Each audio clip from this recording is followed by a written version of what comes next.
you're a home buyer, somebody or a young person looking to buy a home, you need a bit of a reset. There is a possibility on the other side of this that inflation could actually be quite Welcome low. back to Real Estate Mindset. Today's video is going to be absolutely bonkers. Now, the data is in, and today we're going to go over all of Zillow's most updated flip-flopping articles and information. We're going to go over home value forecasts, what they think is going to happen in 2024 as far as values. We're going to go into interest rate data as well. I'm going to show you guys where we're at as far as interest rate and affordability. And then I'm also going to go into a third Zillow article that is going to show us that this whole golden handcuff effect is starting to wear off. But first, let me just explain I'm not a financial advisor, even though my bio is as a renter, a father, a husband that does the dishes, just not that often. And I'm sorry, Shara, but I'm also a loan officer, a realtor, and an instructor. So I know a lot about real estate. And I also lost everything: foreclosure, bankruptcy, and repo. I own a house right now, even though I'm renting. What? Right? But my point in telling you guys all of this is you can trust what I'm saying and that I believe it with all of my heart. And I take one extra step. And don't forget this, I have everything linked, all of the data, all of the articles linked in my description. So you don't have to take my word for it. In fact, I prefer you don't. You can trust me, but always verify.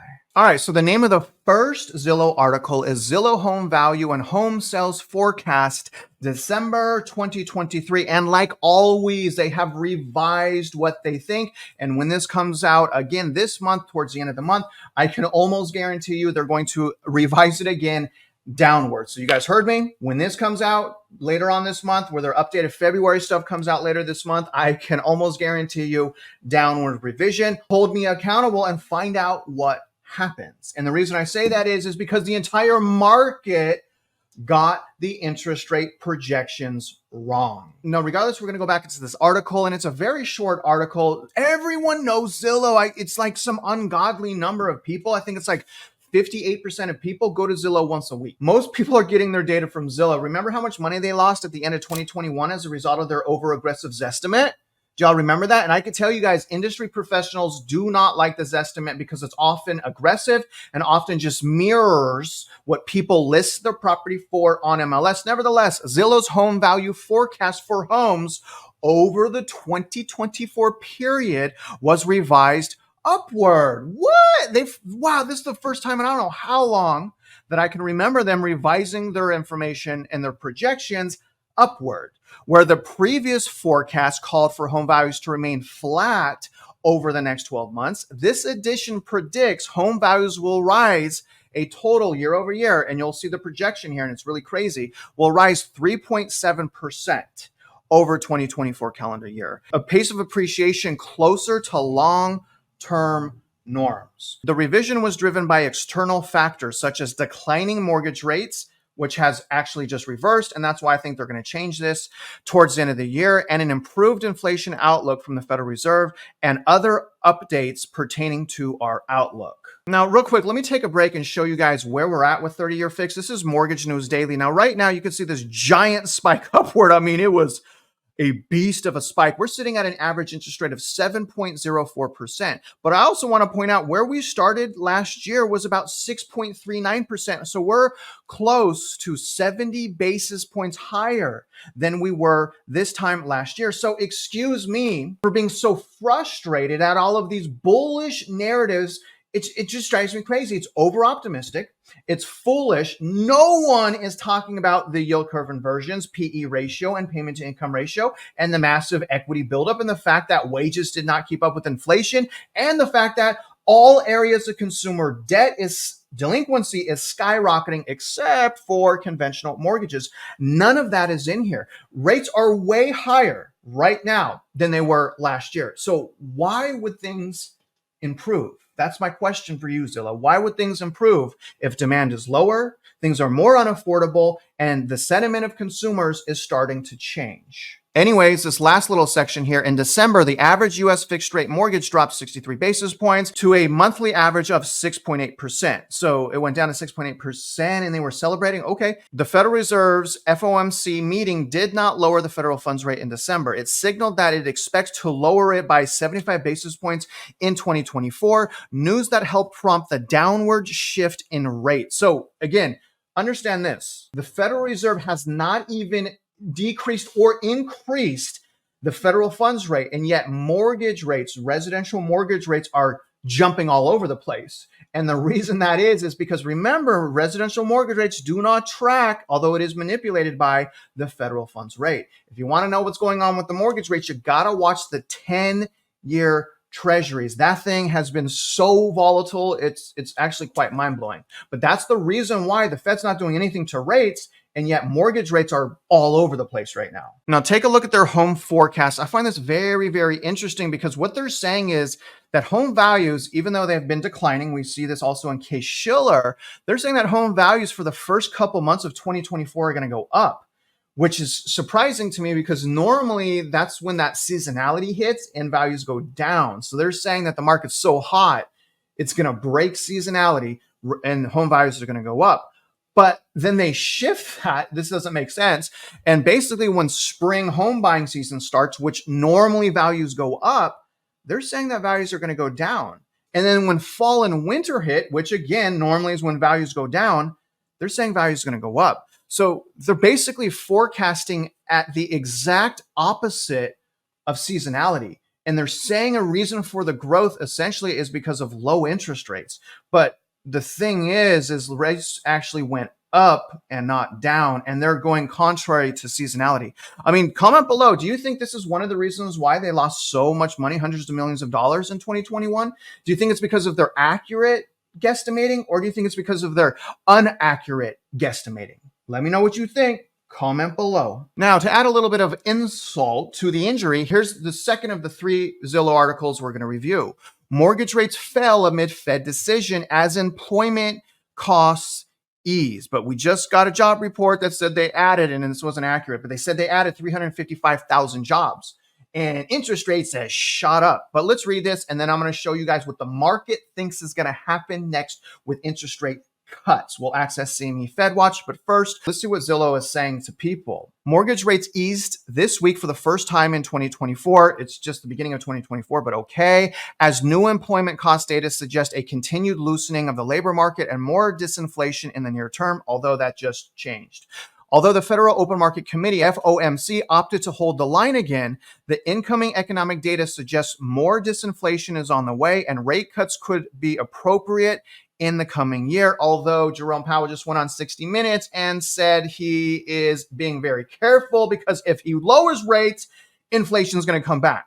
Literally a child, not Zillow though, Zillow doesn't get this, but a child could understand it because a child is not financially biased like they are. While inflation appears likely to ease further, last month core inflation data showed a small uptick.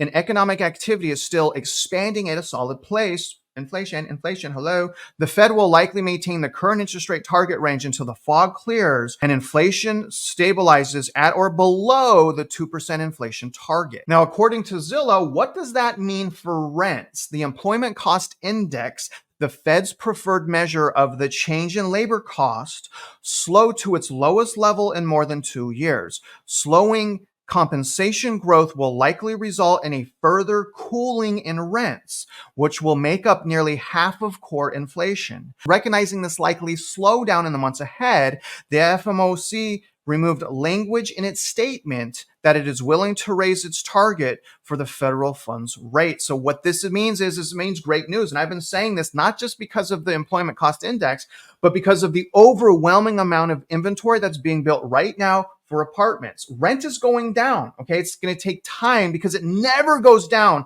breaking seasonality. It never goes down, ever goes down. But we're starting to finally see that. This is historical. The amount of hyper supply for the rental market overall is exploding.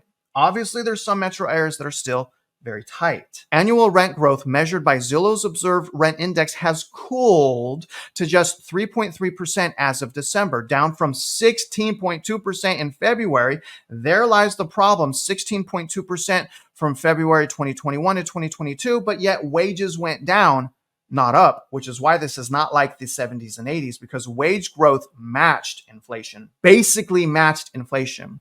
The index is a leading indicator of the rent components of the consumer price index, meaning this steady lower level of growth should continue to pull down the rent portion of the CPI as time goes on.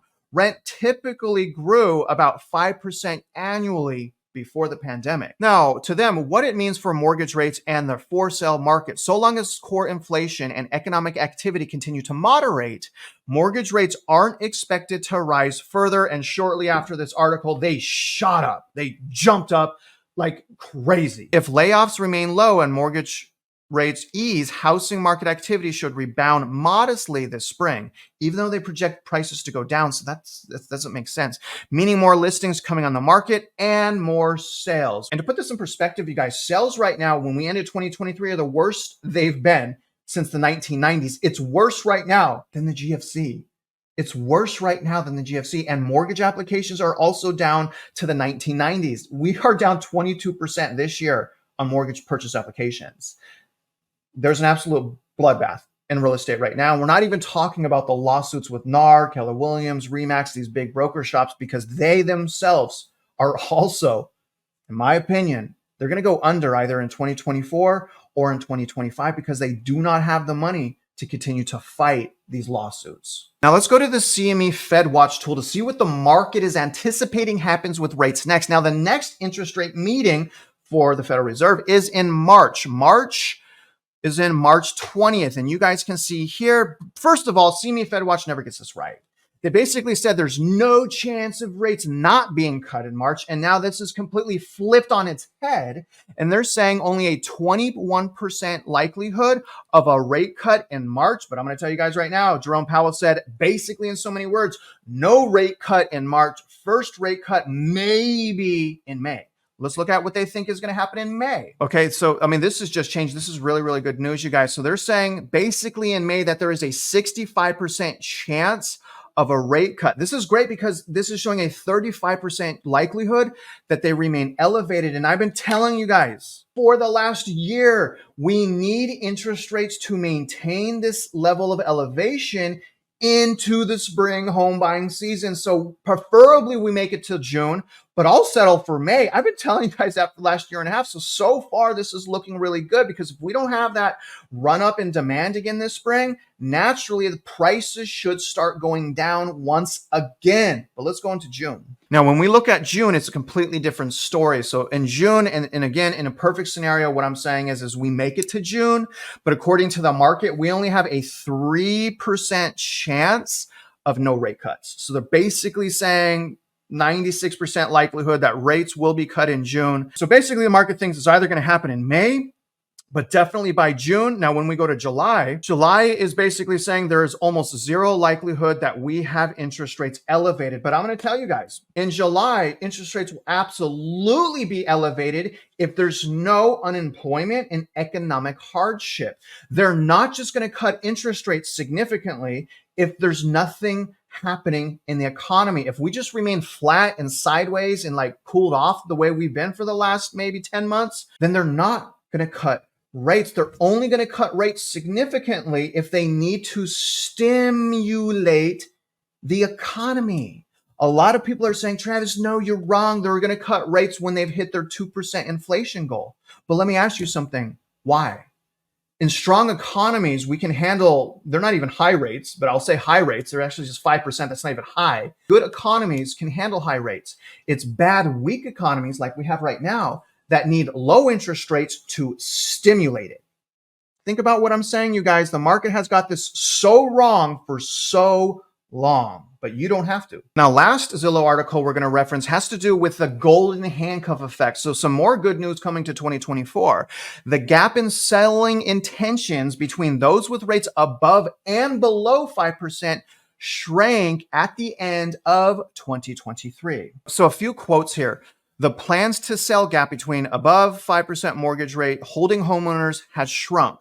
Earlier research indicated that 5% was a tipping point for intentions to sell, but that's obviously starting to get ripped apart as a result of what, guys?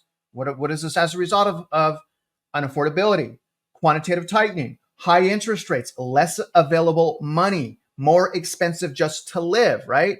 Second thing, while interest rates remained well above 5% since mid-2022, mortgage rate fluctuations have had little impact on selling intentions of homeowners paying mortgage rates below 5%. In contrast, selling intentions of mortgage homeowners with rates above 5% has been more susceptible to rate fluctuations. Despite falling rates at the end of 2023, and by the way, they've shot back up, higher mortgage homeowners might still remain financially cautious and hold off on selling and buying due to stagnant home prices and general economic uncertainty. And that stagnant home prices is what I'm warning you guys about. And I'm talking existing. We've already seen home prices go down with new homes, but we do not have yet our price discovery when it comes to existing home value.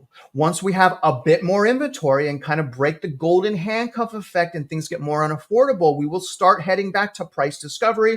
And the prices, y'all, at least in my opinion, that discovery is not going to be higher. The price discovery is going to be lower. Just my opinion, of course. Still, selling intentions of all homeowners were slightly higher across 2023 compared to past years. 21% of homeowners currently have their home listed for sale or are considering selling their home.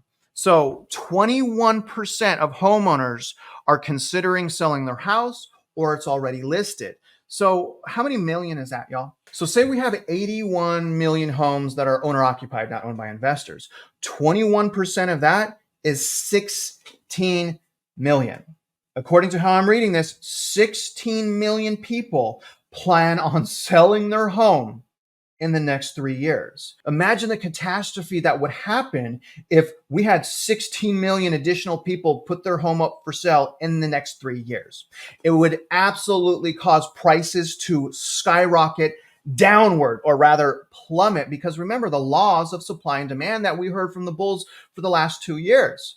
So when we get the supply back and demand continues to stay low, obviously prices will plummet. We see this already with new homes, and it starts with new homes. New homes has had elevated supply for 2 years, which means I'm saying 6 months or more of supply, 2 years in new homes. And new home values are down from October 2022, 16.8%, almost $90,000 on average. And that's without the builders and lenders reporting seller concessions like they are legally required to. Fannie Mae just sent out a letter saying, hey, anyone associated with the transaction that offers sellers concessions, it must be reported in appraisals and removed from value of houses.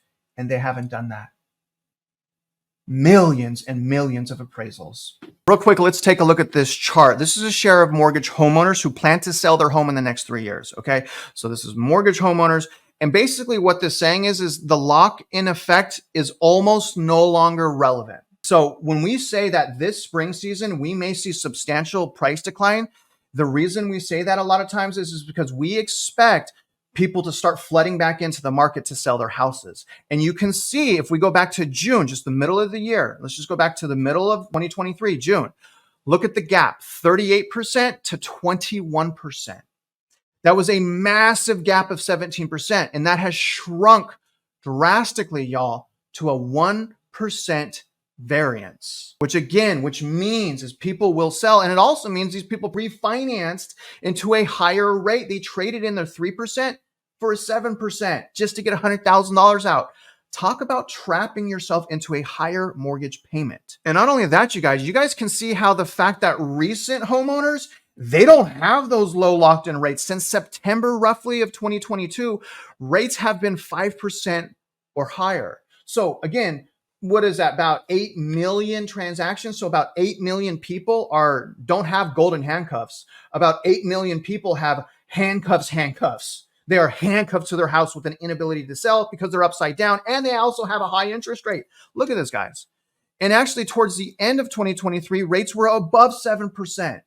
So these are people that would sell their house immediately, probably if they could afford to from an equity standpoint. And what all is said and done, what does this mean? Well, to me, it means that we are in for a bumpy ride into 2024. Unfortunately, it's an election year, so I expect things to be propped up and into 2025. I personally believe 2025 is going to be the worst year that we've experienced in the housing market since the GFC. And I think that because I suspect unemployment is going to start going crazy. And I think it's going to get worse in 2025 as a result of a whole bunch of these businesses that are forced to refinance into higher interest rates. Remember, business loans and commercial loans are normally adjustable mortgages. Like we can get a 30-year fixed rate mortgages. Commercial loans are like 5, 7, or 10 years. So a lot of them took that 1-2% interest rate, but it was only fixed for 3 years, which means they have 3 years to refinance. If they don't, generally a balloon payment is required, which means the entire loan is due. And I'm going to tell you guys what this all means is the expenses for businesses are going to go higher, and therefore they will have no choice but to cut the labor expense, which means unemployment. And that's why I think 2025 is going to be one of the worst years that we've seen in the housing market, specifically since the GFC. Now, other than that, guys, I hope you found this video comforting. I hope it offered another perspective that's not just so bullish. I hope it offered a perspective of patience, be calm, make great decisions. I have a home buying course. It's free if you want to take that. And other than that, guys, if you're out there investing in real estate, you already know that I wish you luck and I hope you win.